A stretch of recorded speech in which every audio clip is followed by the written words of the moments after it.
ትዳሬን ጥዬ መጣሁ እያልሽ ነው? እና ታዲያ እስክሞት መጠበቅ ነበረብኝ? ልቀቀኝ! ልቀቀኝ! እንዳትነካኝ! ልቀቀኝ! እንዳትነካኝ! ልቀቀኝ! በዚህ ሁኔታ ከአንተ ጋር መቀጠል አልችልም።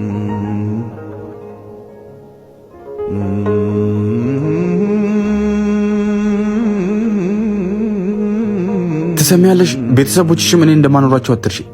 ተመልሰሽ ትመጫለሽ።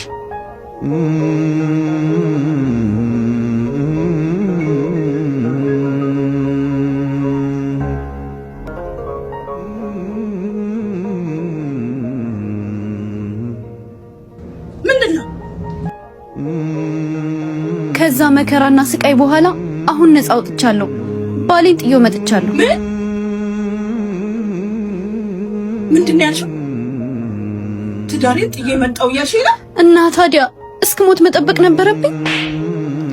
እማ እሱ የሚቀጠቅጠኝ የሚደበድበኝ አይበቃም?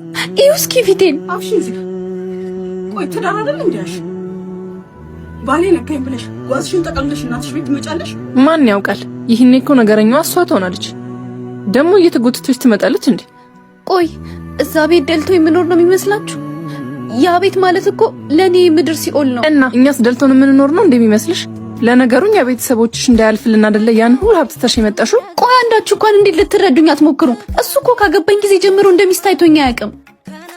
ቆይ አንዳችሁ እንኳን ስገባ ፊትሽ ምን ሆኖ ነው ብላችሁ ጠይቃችሁኛል? ምንም ያድርግሽ ያሹ ትዳር እንጂ ቀልድ አይደለም። ምንም ቢሆን ያ ኩሽና ከሆነ ቤት አውጥቶ ይሄን የመሰለ ቤት የገዛልን ባልሽ ቶፋ መሆኑን አትርሽ። ቢያንስ ለኛ ስትይ ይሄን መቻል ያቀጥሻል? ቦርሷን አንጠልጥላት እንጣንጂ መች ብላ አታውቁ። እኔማ ሲከፋኝ ማርፍበት ቤት ያለ ይመስሉኝ ነበር የመጣው። ሰምኛለሽ? እዚህ ቤት ምንም አይነት ቤት የለሽ። ይልቁንስ ባልሽ መጥቶ ሳይጨርሰን ወደ ባልሽ ትመለሽ። ገና በልጅ እድሜ ለሀብታም ስድሩኝ ለራሳችሁ ጥቅም እንደሆነ አላወቅኩም ነበር።